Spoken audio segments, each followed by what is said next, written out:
Hey, there you are. Welcome back to the Long Distance Love Bombs podcast. I am your host, Dr. Jeremy Goldberg, my guest today. My goodness, every once in a while, serendipitously and seemingly randomly, there comes a conversation that just flows effortlessly and with so much fun and so much depth that you leave it feeling more nutritious inside of your system. This is one of those conversations. My buddy Caleb Campbell stopped by for the second time. He was previously here in episode 36 of the podcast, where we dove into his truth, his past as a West Point officer, as a former Army officer. He played in the NFL, and then he went and lived in the basement of a church for several years. So he's been here before. That one was also amazing. And this time, we dove into this new season of his life where he is a recent dad. And we talk about the pitfalls of success and the confronting grief required to obtain new and higher levels of self-worth, success, income, etc. We talk about how good could it get. We talk about truth and presence and the importance of self-awareness in that process. But we also dive deeply into the ideas of shame and grief and guilt and how that little sneaky shadow side of ourselves can play havoc with our lives and limit our capabilities and capacity for joy and goodness and glory. It's such a good conversation, and I cannot wait for you to listen to it now. So without further ado, enjoy this chat with Caleb Campbell. All right, Caleb Campbell, welcome back to the podcast. How are you, brother? Hi, man. My heart is good. It's full. My mindset's good. My family's healthy. I'm good, man. I'm good. I was just talking with you off mic that it's been a long time since we've caught up, and that we were, I think, texting and just said, oh, let's just record a podcast and we can catch up, because a lot of the questions that I have for you are likely to be informative and eloquently delivered in the way that you do. And so here we go. I feel like though you're onto something. Sorry, I don't mean to cut you off. I feel like if we can just like create a podcast around like friend phone calls and catch ups, A, it would be much more efficient because it's like integrating a podcast into your everyday life. And B, I feel like those are like sometimes the most valuable conversations because they're real. Nobody knows anything's being recorded. It's you're open, you're honest. And so I'm here for it. And you are talking to people that you really want to talk to. There you go. I was just telling you that I had Connor Beaton on, who's a really good friend of mine. First class. And it was hilarious and so profound and such a good conversation. Like, we'll just have people on that I want to talk to that are my pals. This is the best. Yeah. There you go. Love it. Okay, so I did do approximately 4 minutes of research, though, to prepare for this.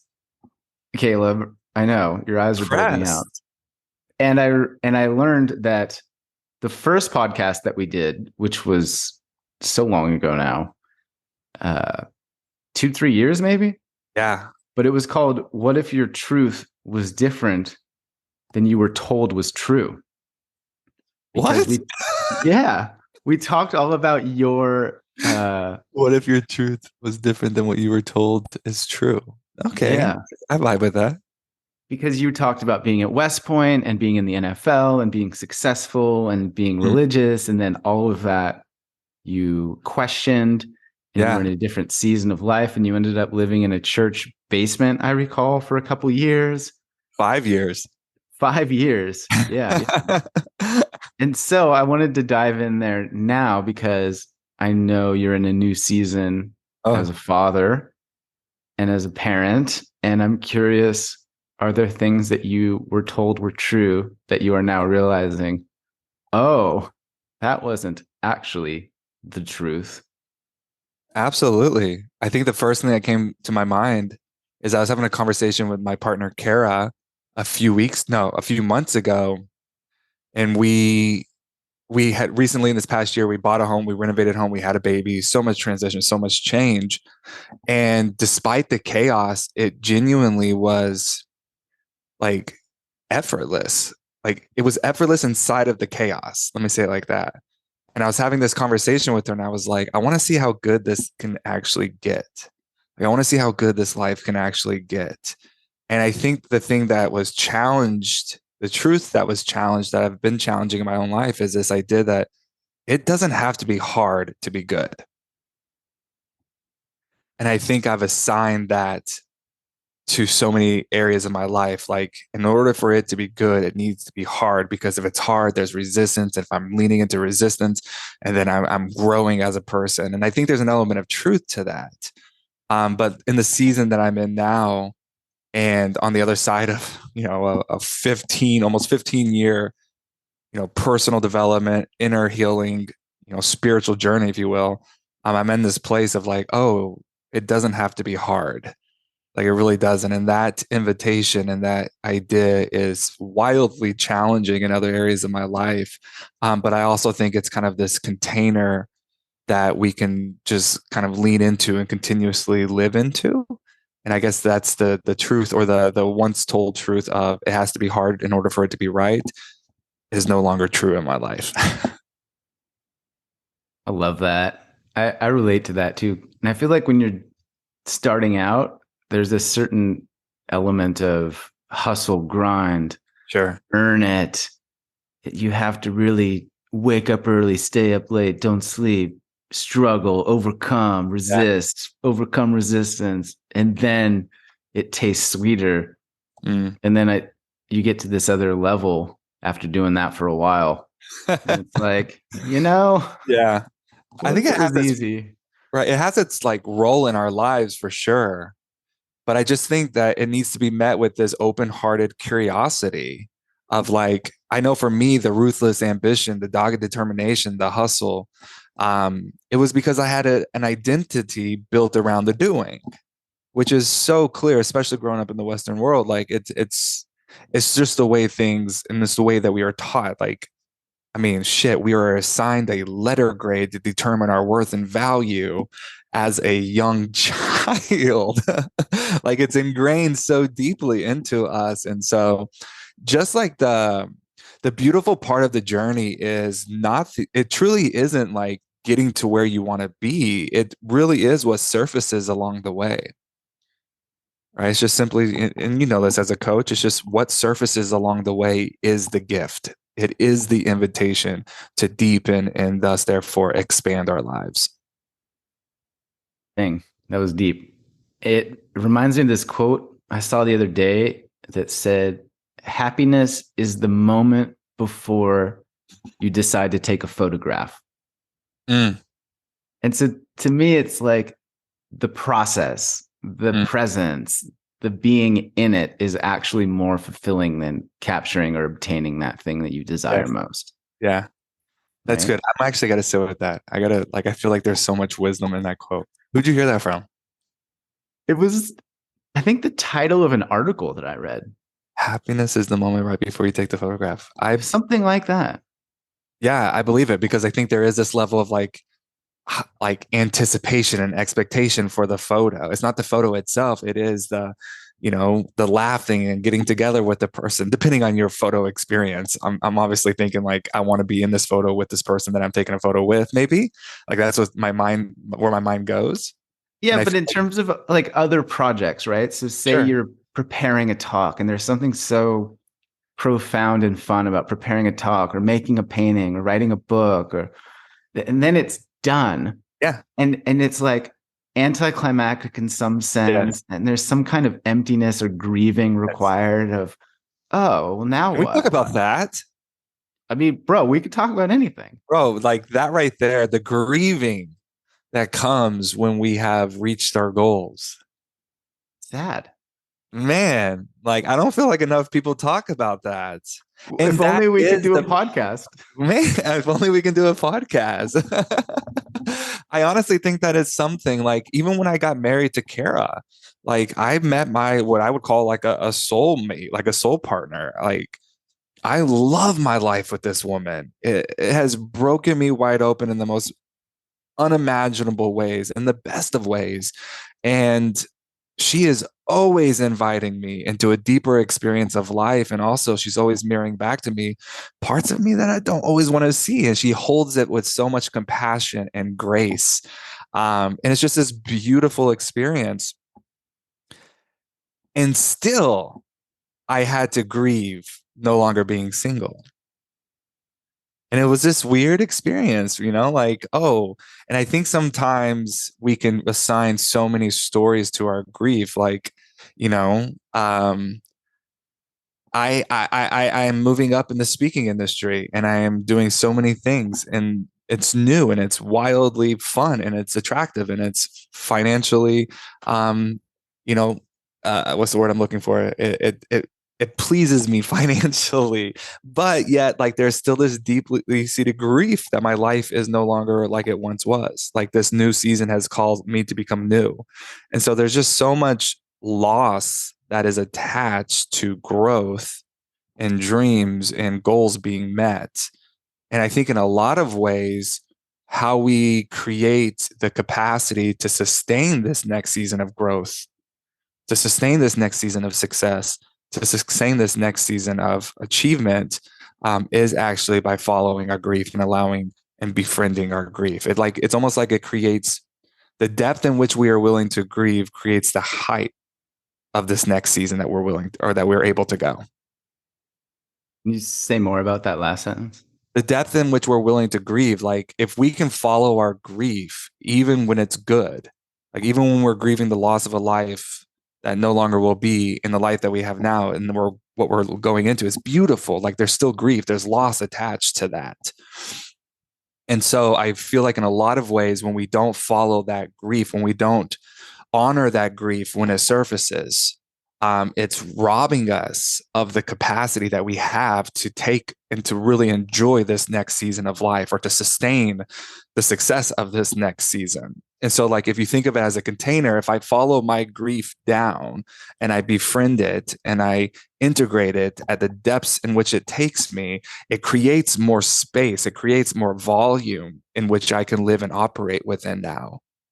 And so that increases the margins or the capacity or the volume for the success and the happiness and the satisfaction of what I'm living into. Right? A lot of times we can achieve success, but we're wildly unhappy, and it's because we actually don't have the space to be happy. Right? And so how do we create more space to being happy? We follow the invitations, which is a lot of times our grief, our shame, our fears, our emotions, so on and so forth. How I see it anyways. Yeah. So the idea that success or progress or advanced levels of fulfillment and evolution requires a grieving process. Yeah. There's no new life without first some sort of death, right? And with all death, there's loss, and with loss, there's grief. And so it's a natural byproduct of it all. But we just have to do the job of honoring it, befriending it, integrating it, releasing it, allowing it to go on its natural path, so that it allows us to have the space for what's next. Yeah, I remember Stephen Jenkinson talking about the idea that soil is just everything that didn't make it, right? And so that everything that is on the surface of the planet, the dirt, the debris, the detritus, all of it is death, and that we're completely immersed in it. Everything that is growing from it is ultimately using the fertilizer of death as a foundation. Man, what a beautiful metaphor. It's wild. Yeah. I'm also reminded of this conversation I had with Kendra the other day, and I was kind of being a whiny little brat. And we're all allowed to do that. I don't know if you relate to that experience at all, Caleb, as a grown-ass man, but having a little moment. And it was funny because the thing that I was whining about was getting wasted. And I was like, God, being sober and not drinking as much as I used to is so annoying. Like, I miss getting hammered. I miss getting absolutely annihilated. I was so good at getting drunk, Caleb. I was so good at it, and it was so easy, and there was the adventure and the fun and the blah blah blah. And I was also reminded of the hangovers and the intense regret of checking your phone the next day and seeing who you called and what you texted, and the regret and the shame and the guilt and the wasted days, etc. But there was certainly some part of me that I realized I still needed to grieve the loss of that lifestyle or that personality in order to step into this new one, So which good, I man. much prefer. And I totally would not go back. Yeah. But there's still like a sadness there. Yeah. Absolutely. And I think the stories that we tell, we assign our stories of like, but look how good my life is. Like, get over it. But look how great this next season is. So like, let's move on from that. Or we think that like so much of my work is shifting the mindset with leaders inside of corporate America. Right. And so like this old mindset, this idea that we have to max out our capacity to get the results that we want, while it worked for a season, it's no longer working. It's leaving us outstretched, and we don't have room to be our best selves and perform at our best. And we certainly don't have room for the joy, the peace, and the happiness that we need to be productive, happy, meaningful creatures as we live this life. And so much of my work is helping these leaders shift their mindset, like a new way to move forward, a new way to move your life forward it's not going to result in you losing yourself in the process. And I think so much of what we see is that as we're on this upward trajectory and we're on this path of more success or abundance or creating more things in our lives that are good, like there is this grief, and we're afraid to touch that grief, or we're afraid to touch that sadness, or we're afraid to touch that despair because we think it's going to be an obstacle in our path, right? We think it's an obstacle in our way of getting to where we want to be. And the mindset shift is realizing that, oh, wait, no, might I suggest to you that it's not an obstacle in your way? What is surfacing is, in fact, the way, right? It's not an obstacle in the path. It is actually the path that you need to say yes to if you want to deepen your experience and therefore expand your life more sustainably, and therefore able to foster more overall work-life satisfaction in your everyday life. And so it's just like whatever is surfacing, even as I say this, Jeremy, one of my favorite all-time quotes, and you probably have heard me say this before, is from Barbara Brown Taylor, who's one of my favorite writers, speakers, and who I would say like a very profound religious teacher, spiritual teacher, not religious, a spiritual teacher in my life. And she has in one of her memoirs, it says, it's not the sadness that will sink a person's life. It's the energy we spend avoiding sadness that will sink a person's life, right? It's not the despair. It's not the loneliness. It's not the grief. It's not the pain. None of these things have the ability to sink your life. It's the energy we spend actually avoiding these things. And we have this uncanny ability in our lives to internalize the sadness, the grief, the despair, the brokenness, and use it as fuel and motivation to move our lives forward. But there comes this moment in our lives, especially if we're teetering on the edge of burnout and we're finding ourselves, that type of tired that more sleep doesn't solve. There's going to come a time that we have to ask ourselves, like, are we actually living or are we avoiding?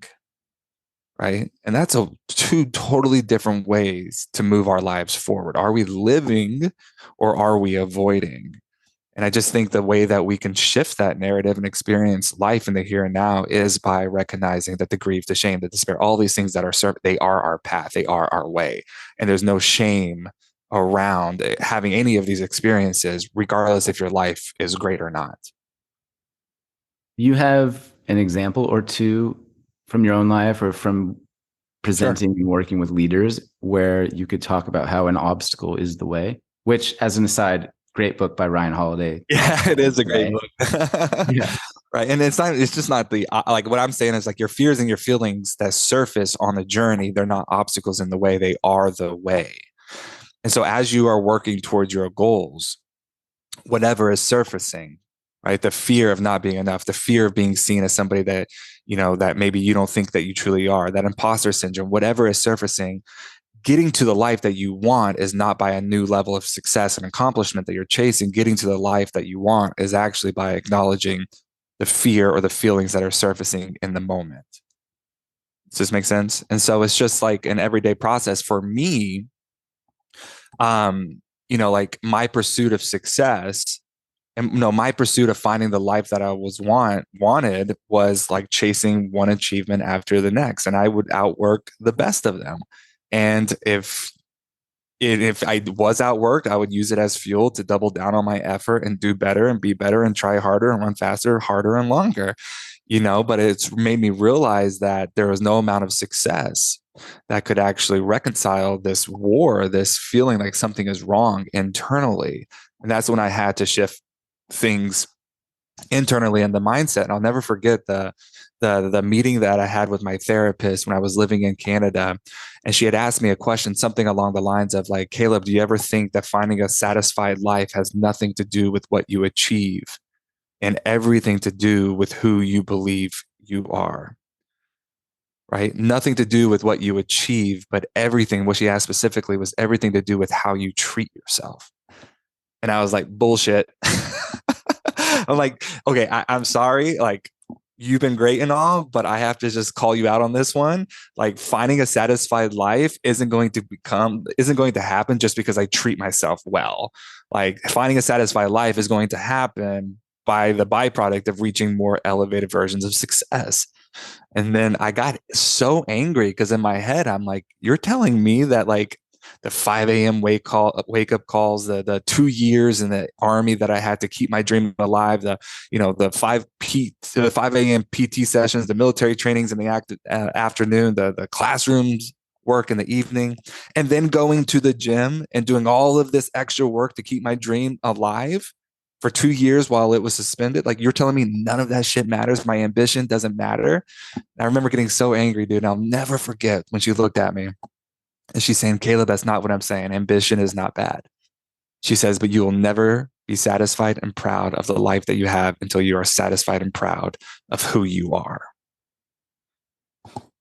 And that shit hit me like so many, like just straight in the head, And I realized that like what was surfacing in me was so much shame that if you actually saw the real me, like there's no way I would be accepted. And it wasn't until I realized that my shame was the invitation, not the success.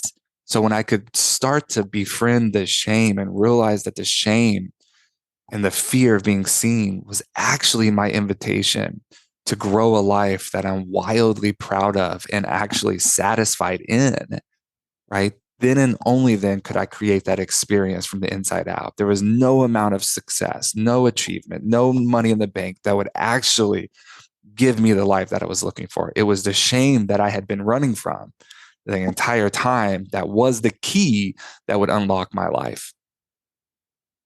It's so impressive how a person can ask one or two questions and completely dismantle the foundation upon which you build your life. Absolutely. I.e. a great coach and therapist.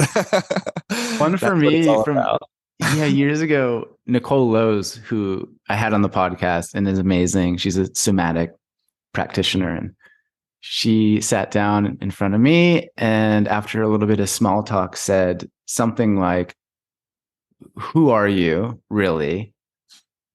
What parts of you are leftover survival mechanisms from childhood? Oh, good. And how do you tell the difference? Yeah.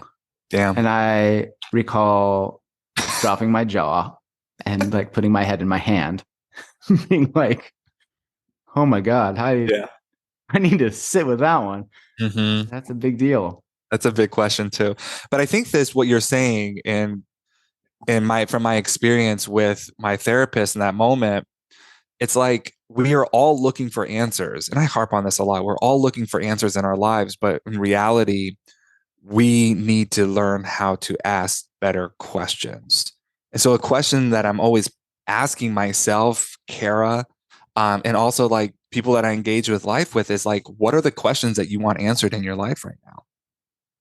Like, what are these big questions that you want answered? And if you can create these questions, if you can get really clear on these questions, right, the questions in a lot of ways become the container in which you live from, right? They become, in other words, maybe a prophecy in which you live unto. It's the Rilke quote, right? Or is it? Yeah, he's like, don't look for the answers now because you're not ready to live out the answers. Instead, ask for a question, right? To go live out the questions. the work is one day you'll realize that you live into the answer. Like that's the work. What are the questions that you want answered right now? I know for me personally, a question that I've been holding almost probably arguably since COVID, the big overarching question in my life is how do I move my life forward from a posture of rest? Right? Like I know how to push, I use this analogy all the time. Like I know how to push the river of my life forward, and I know how to make my life happen, but I'm tired. And I still believe that I can have an incredible life with accomplishing the things that I want to accomplish, but I can do it from a posture of stillness, from a posture of rest. And so, what does it look like to no longer push the river of our lives forward, but realize that, holy shit, wait, there's a river already here, there's a river already flowing. Our job is to learn how to rest in the current so that it could take us where we're going. Right. And for a lot of ways, it's the difference between living your life surviving versus living your life by participating. And that changes that totally changes your overall life experience. So, like, just to give you an example, that's the big question I'm asking myself for a couple of years now. And I'm slowly seeing like my life move forward from a place of stillness and a posture of rest. And when I say a posture of rest, it's how we hold ourselves internally, emotionally, and mentally and spiritually. When you have good posture, you walk into a room, you exude confidence, your shoulders are pulled back, your head is lifted high, right? We can also carry that same posture within ourselves. And that's the posture of rest that I am working continuously towards living my life from that posture. Are there specific practices or rituals that you have? Yeah, it's a great question. And I think for me and for all of the great mystics and all of the teachers out there that teach the same shit over and over and over again. And one day we just hope we come across somebody that puts it in the language that relates better to us, but it all points to the same answer, And for me, I think David Whyte, he has in one of his poems, The Great Belonging, he says to give up all other worlds except the one which you call your own here and now, like to give up all other worlds. And that's always been hard for me because I've had all of these ideas and expectations of who I think I should be and what I think my life should look like and where I should be in life by now. So I have all these ideas and expectations, and those ideas and expectations are fueling my life forward. But I do it at the expense of being present in my life here and now. And that's just a clear indicator of me pushing my life forward versus actually participating in my life. And so something that I am practicing routinely from the moment I wake up, whenever that is, it is a solid 10 minutes of just stillness, right? 10 minutes of stillness. And in that stillness, all I'm doing is practicing and flexing my muscle of remembrance. So as I'm still, my mind naturally wanders off to the workout I'm about to do. It wanders off to the conversation I had with Kara. It wanders off to the upcoming sales call I have for a keynote. It naturally wanders off to freaking World War III. And the job is then, as I begin to observe the natural flow of my thoughts and them wandering, the job is to bring it back here now. I come back here. I remember that, oh, wait, no. Focus on the inhale and the exhale, the rise and the fall of my stomach. Feel the breath leave my lips. Like just be here now. Feel the floor underneath my feet. And I'll do that for a second. And the next thing you know, my mind wanders again. And so it's not about not allowing your mind to wander. Mind is going to wander. It's about recognizing that your mind has wandered and bringing it back to the present. And just like you're expanding, contracting muscles in the gym and you increase the volume and you carry more weight, through this, we are expanding and contracting our muscles of remembering, and we're able to actually be more present in the here and now. And so that's been a big tool in helping me just create that muscle of remembrance and living more present in the here and now, which is actually me now allowing myself to move my life forward from a posture of rest. And the last thing I'll say on this is last year was the first year that I don't think I had really any goals other than be more present in my life. And I worked on this, like this from the stillness all through the day. I practiced something called mindful awareness. And so mindful awareness is this, like, as I'm driving in the car, Like I will feel my hands on the steering wheel. I'll feel the hot air from the heater blowing on my skin. And I'll become so observant for just a few seconds of that. Right. As I'm making my coffee, I listen to the water boiling. As I'm pouring it over my Chemex, I can smell the aroma and also hear the sizzling sound of the water hitting the beans. Right? I can feel my skin stretching as I reach up to grab my mug. It's just bringing awareness to the moment for just a few seconds and doing that periodically throughout your day. And that's where all of my intention was and all of my energy was. And when I tell you, Jeremy, that my life grew more in the past year, relationally and financially, than it had in the last 5 years of me striving towards my goal, like, this is exactly what happened. There was so much more expansion relationally, emotionally, personally, also financially in my life by not striving towards my goal, but by actually being more present in the here and now. What do you think caused that? Yeah, I think what happens is when we have all of these ideas and expectations of who we think we're supposed to be in the life that we want, the life we're going after, and where we want to be, where we're going, and we have these ideas and we're constantly living out there and chasing those, it actually creates resistance because we're fighting time and we're fighting the present moment. We're doing it at the cost of being present. The only moment that we actually have is in the present. And it's so hard. I feel like it's so profound, but so simple. Like all of the energy to get us to where we want to be is in the present moment. And so the more we can engage in the present, the more we partner with the energy that we have available towards us, right? And the less resistance, because all of these ideas of where we're supposed to be and we wake up in the life that we have and it's not quite aligned yet, right? That creates an element of frustration. It creates more resistance, and that resistance leads to more suffering.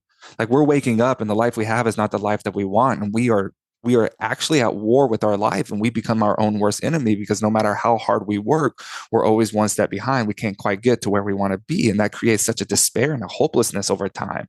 It's fueling us, it's motivation for sure, but then it eventually leads to some sort of despair and hopelessness. And that's just a shitty path to be on. It's hard to be in that experience. But the more you can grieve and to let go and to release these ideas and expectations, the more you can surrender to the present. The more you surrender to the present, the more you're actually partnering and co-creating the life from the here and now.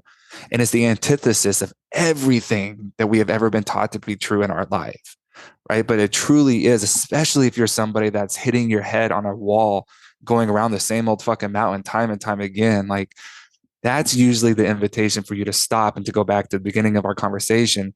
Ask yourself, is what I believe to be true about moving my life forward actually true? Or should that be challenged right now?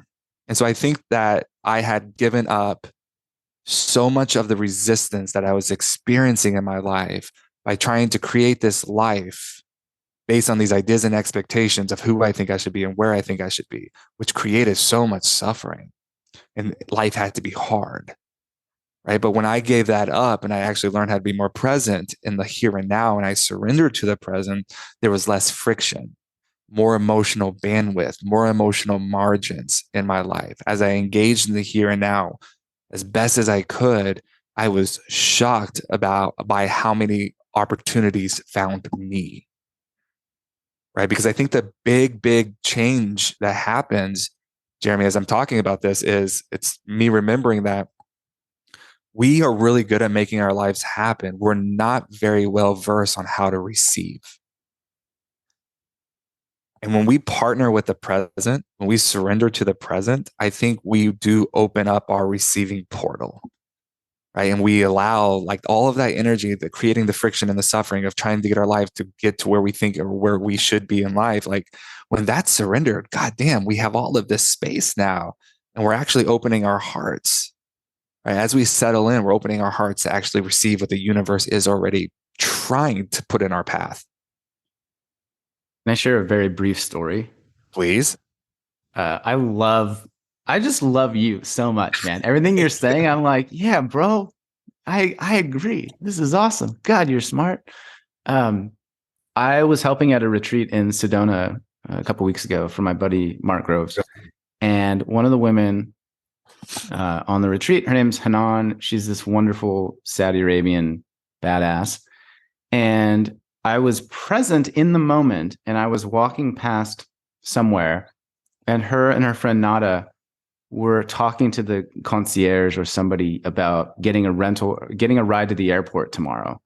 And because I was present and aware, I heard this and I said, "Oh, I'm going to the airport tomorrow. Like, why don't you just come with me? Like, we can take a ride together. It's fine." And so I drove these two women to the airport, and we had this great conversation. And the point of the story is not that this is going to happen, but to demonstrate how these things do happen. And so we're talking, and we're talking about this Camino walk that I do, where I take 8 people on a 200-kilometer walk. And she says, "Oh, I used to do that in Nepal, and we climbed up in the Himalayas, and it was so wonderful. And I haven't done it in a while. Would you be interested in doing that with me?" And I was like, yeah, of course. And so we started vibing about the idea or the opportunity of me getting flown to Nepal and doing a walk in the Himalayas, which is something that has been on my bucket list my whole life, really. Right. And so I have no idea if this is going to happen. I've released the expectation of it.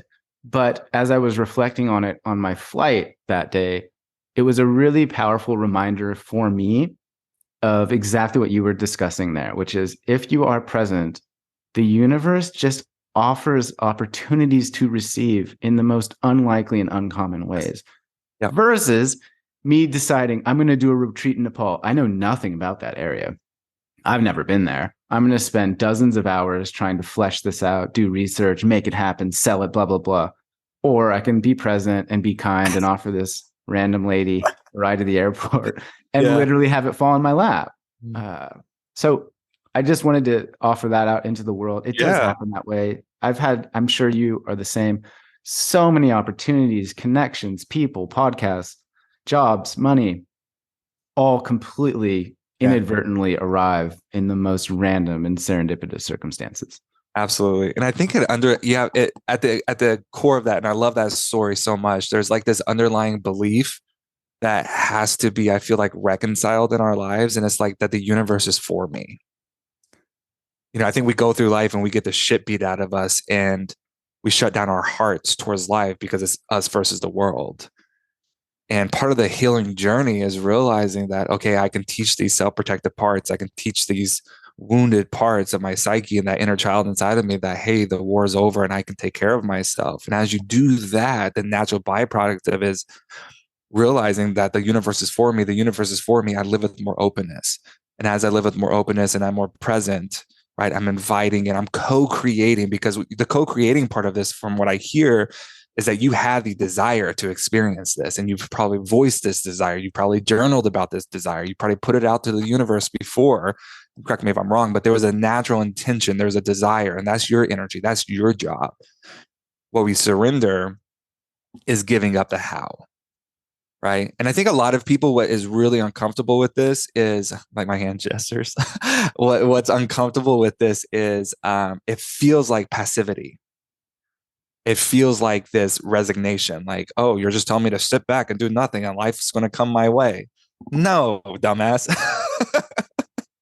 No, that's not what I'm saying to you, right? But I'm saying, like, if the hustle and the striving and the figuring it out and beating your head against the wall for the 115th time is no longer working, right? There might be another way of doing this. And I think the big mindset shift really that happens is like, us versus the world doesn't get us to where we want to be, but an open heart, right? Inviting, co-creating the life that we want, participating in our life in the here and now is the fastest way to get to where we want to be. It goes back to that great question you presented earlier about the achieving versus the believing in yourself. And I think what we're discussing and proposing here to the listener is that the being is the achieving. Yes. And that you're not asking them to not do anything. What we're actually asking them to do, and that we are leaning into ourselves, is to do something very difficult, which is to be present, and to be kind, and to love ourselves. Yes. That Radical shit ain't thoughts, easy. radical thoughts. Because the shit ain't easy. And this is why we'll be the greatest, create the greatest distractions on this idea of like, oh no, but if I just get there, if I just do that, if I just achieve this, right? It's this beautiful self-protection mechanism that prevents us and really distances us from the real work that needs to be done if we want to create meaningful contribution and do it in a very satisfied life. Yeah. This idea or this question of what if it was easy, I have heard and used as well. Man. If this was easy, if this was all going to work out so easy and so fun, how would this unfold? I think it's a fun thought experiment too. A really fun thought experiment. I'm just realizing. Oh, sorry. Go. I'm realizing too, Jeremy, that success, and I said this recently at one of my follow-up, like in a Q&A after a keynote. Success isn't the byproduct of just hard work alone. Success is also, especially like success and satisfaction, is also the byproduct of having a nervous system that feels safe with that success. And I think when it comes to, like, for me personally, goodness, magic, satisfaction in my life, like I'm realizing that I don't have a very high tolerance for how much I can actually hold. And this is how it's been manifesting in my life. I look up to you so much, especially around the fact that you don't drink alcohol. And I've been having this internal conversation and also externally with some close friends and my wife, Kara, where I'm like, isn't it really fucked up that I just booked the highest keynote that I've ever booked? And it's amazing. Like, I'm pumped about this. And the way I congratulate myself is making a cocktail. And I've been thinking about this. Like, you mean to tell me, like, I'm going to celebrate my success by poisoning my body? And I don't think it's necessarily the cocktail in and of itself. It's not the drink that I'm going to make that's the issue, right? The issue is that I am experiencing this elevated satisfaction, this elevated goodness in my life.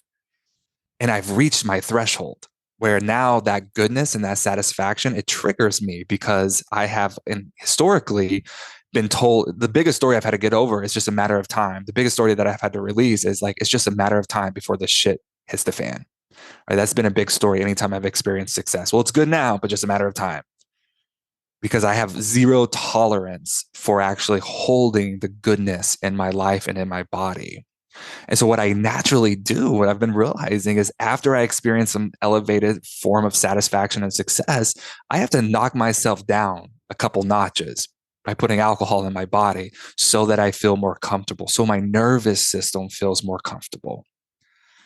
And so the other day, after I'm processing this on the couch by myself, and I'm laying there because it's 5:30. I just got off a massive sales call. This is potentially going to lead to a $60,000, $90,000 consulting package. I'm like, oh my God, like this was a 20-minute call. And I realized my first instinct was to make a drink. But then I was like, you know what? Fuck this. I'm going to recalibrate the baseline of goodness that my body can hold. You know how uncomfortable that shit was?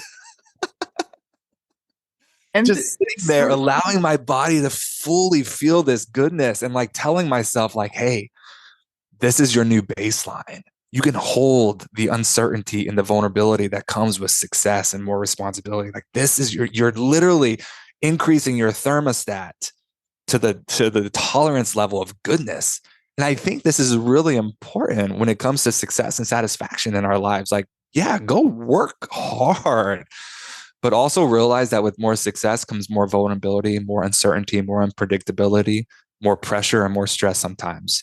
And if you don't have the nervous system that can hold that, right, the very thing that you look forward to in your life, like I talk about this all the time. After I get drafted, my childhood dream comes true. What happens? I go back to my barracks at West Point, and I had my first ever panic attack. I thought I was literally going to die. And it's because my nervous system could not support that measure of success, that weight of success in my life. And what happens is the very moments that should mean everything to us become the moments that fracture us. And so I just think I don't even know why I started talking about this and begin with, but I think it's such an important conversation that we start realizing that there is a threshold to the goodness and the magic that you can hold in your body because it's vulnerable and it's uncomfortable. And our work, if we want to see more increase of that in our lives, is actually teaching our body to hold it more consciously and rising that threshold, increasing that threshold. And I think when our threshold increases from that standard, from that perspective, we can naturally invite in bigger opportunities. Like we partner with the universe in a greater way to bring in even more things that we want. Ah, I love this, man. And I also look up to you, and I really appreciate you sharing so tenderly and openly. You're like, this is some vulnerable stuff. You're like, I'm kicking ass at life. I'm crushing my dreams, and I want to drink it away. And so I love this topic. I love this conversation, man. And I just really appreciate you bringing that forward. And what came up for me was that you seem to have like gone through a boot camp years back where you got really good at processing grief and shame, which we talked about previously as being a requirement for success. And now you're leaning into this completely opposite end of the spectrum of joy and self-worth and worthiness as being very uncomfortable skills that you get to practice. Yes. Right. Yes. And I think at a smaller level, I think we can all relate to this of receiving a compliment, receiving praise. Absolutely. I know from a business perspective, I have faced this and continue to face this in terms of price and the value literally that I put on my time or my experiences, my workshops. And I've had conversations with people and they say things like, no, you need to charge way more for that. And I will feel in my body, in this nervous system, extreme resistance and extreme discomfort. And then my brain starts screaming justifications and fear and things from the past. And it is so uncomfortable. Yeah. And so I love this idea that leaning into success and expansion requires a very similar skill set to the grief and the shame, but it will feel very differently as well. So much different. Feels so much different. But it's just, I don't know. It also, and then this goes back, it kind of ties into like the question that I asked, like asking yourself different questions. Like if you want to move your life forward, what questions are you holding out to the universe? And I think this all stems from like me literally holding this question out to the universe, saying like, I want to know how good it can get. Like that was the exact question that's written in my journal. How good can it actually get? And so now I'm on this other side of the journey of like realizing that, okay, my goodness, there's a little tolerance. Like I don't have much tolerance to holding the goodness in my life right now before I have to knock myself down. And so now we're in this journey of like, building up my tolerance to experience more goodness, more magic, more peace, more rest, more love, more abundance in my life. It's a beautiful journey, man, but it's wildly uncomfortable. Yeah. And it also questions the infrastructure upon which your life is based, which is your belief system and how you see yourself and how you see the world. Totally. And this is, I mean, because this is like, if you would have asked me, and I think you probably have asked me, if I'm over football, I would have told you like, hell yeah, I'm over football. I was over football the month after I left the game. It's been 12 years, 13 years, whatever it's been. I don't even know how long it's been. That's how much over I am. Bro, when I tell you this past playoff season, I was watching the playoffs and I heard like almost a goddamn audible voice from God himself, whoever that thing is up there, out there, whatever. And it was this audible voice that said, it's time to let go. And I was like, what? It's time to let go. And I'm like, and I knew exactly what this meant. Like in my body, I was like, it's time to let go of football. But if you would have asked me that, if I had let go already, I would have said emphatically, hell yes. But the truth of the matter is that maybe my mind has, but my body hasn't. This is a decade later, my body hasn't. And what I realized as I have followed this journey down, and what I've realized is that my daughter is making a lot of noise. What I've realized is, I graduated from the academy with 972 other cadets. They went to war. I went to the NFL. I quickly internalized that my way of giving back would be the success in the NFL. right? My success would be the way that I would give back. So the NFL would be my battle to fight, my war to win. My career in the NFL, by all standards of success, is wildly less than. And so I have had so much shame in my life that I didn't do my part. I didn't do what was required of me. I didn't live up to what I was supposed to do.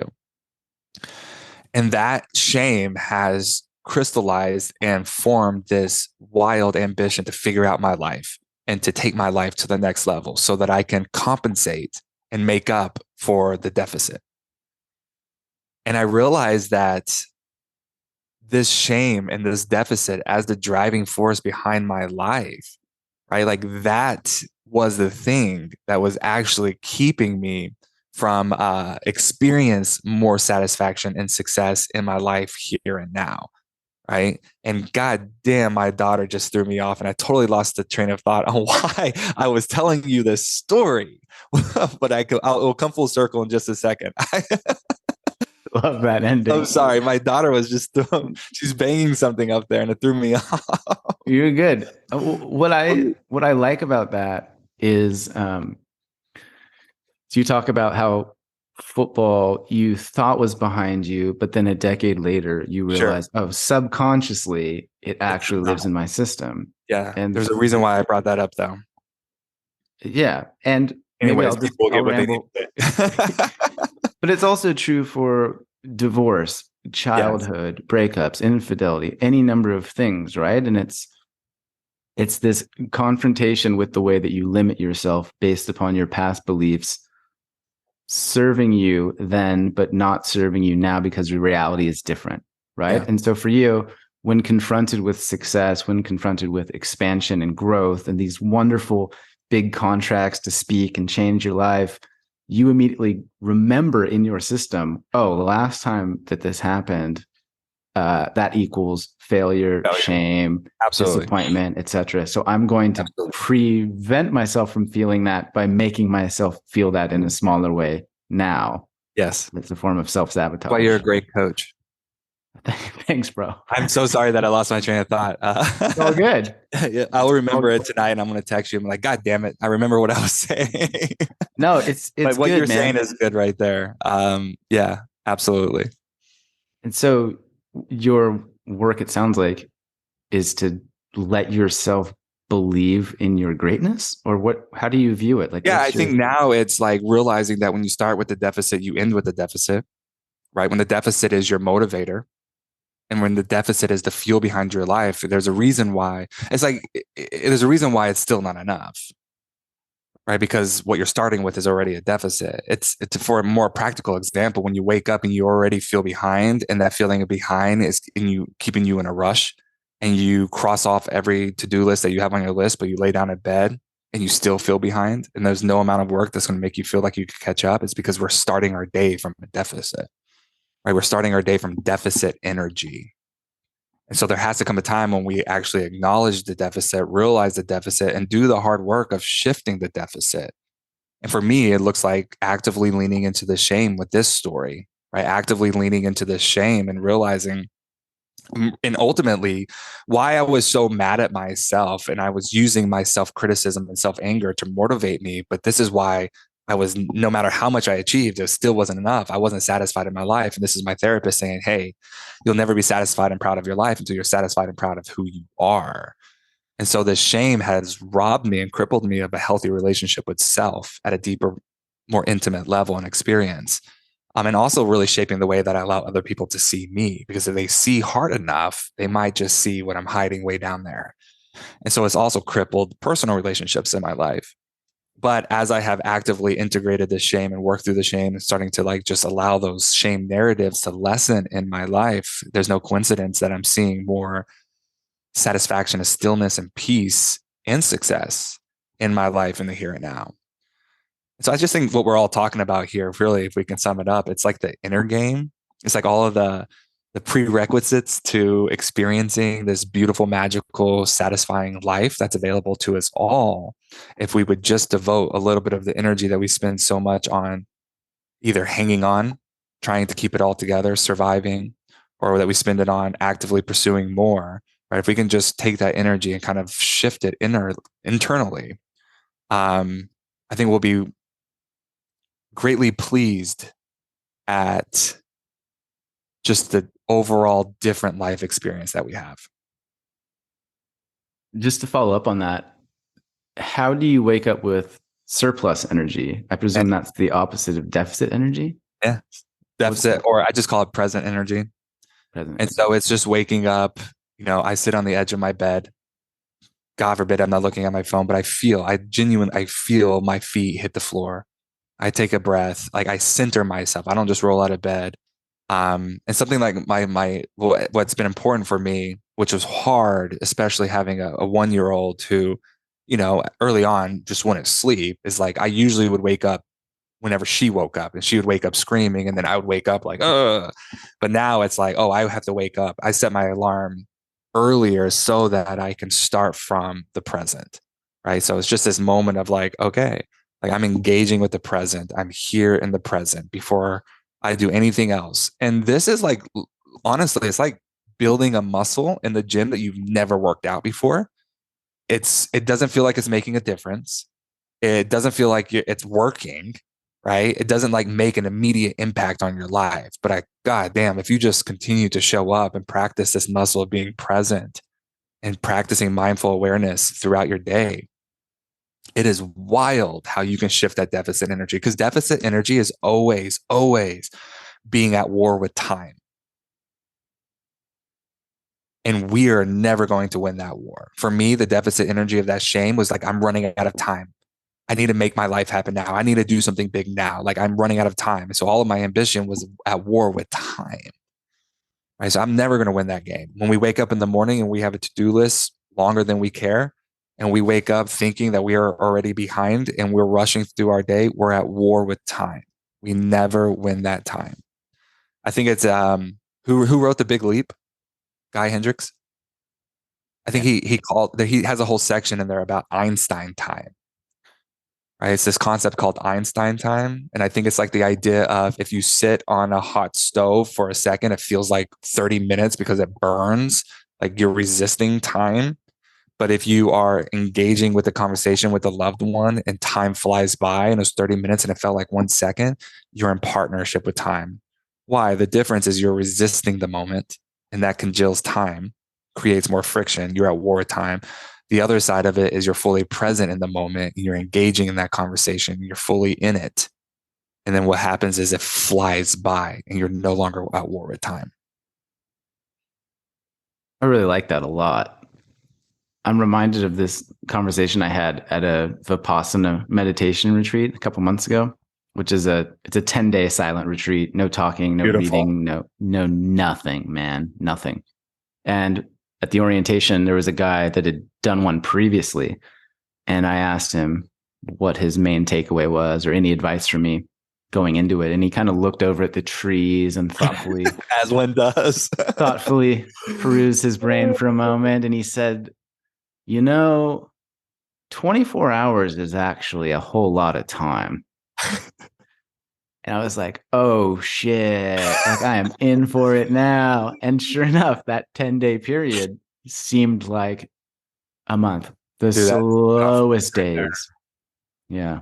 That's tough work. I was so present all the time. And that was the battle. Yeah.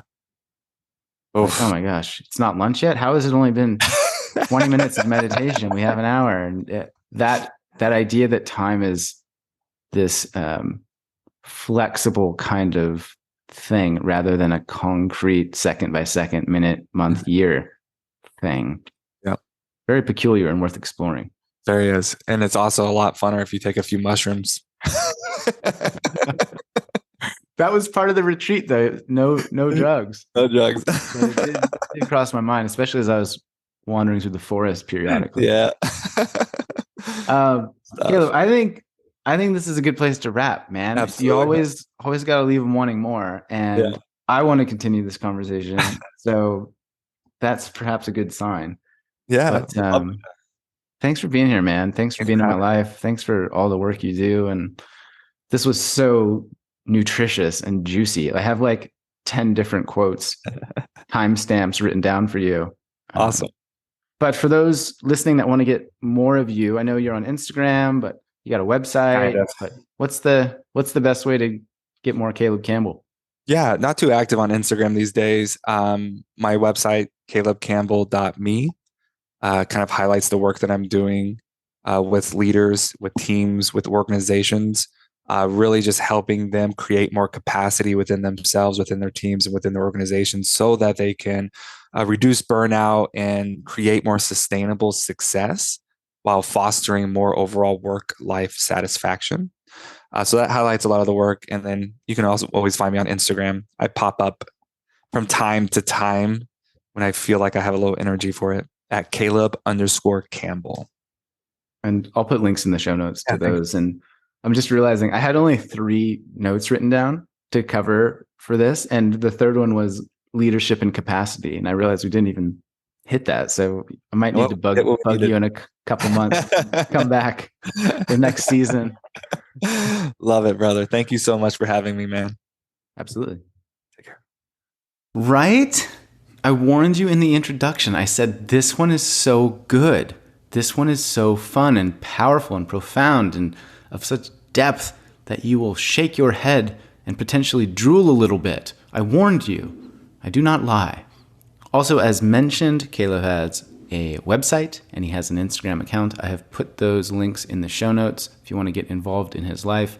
And remember, he was here before in episode number 36, and that one is just as good as this one. So if you're looking for a new podcast, dive into that one too. It is very, very enjoyable. As always, thank you for your support. Thanks for listening. Thanks for being here. Please do leave a 5-star review and spread the word. It is the most significant thing that you can do to help the podcast, to help me reach new ear bones, and to help make a positive impact in the world around us, because really, that's what I'm trying to do. So I'm grateful for you and all of your love and support, and I look forward to talking to you soon. Until next time, be kind to yourself and those around you, and keep smiling.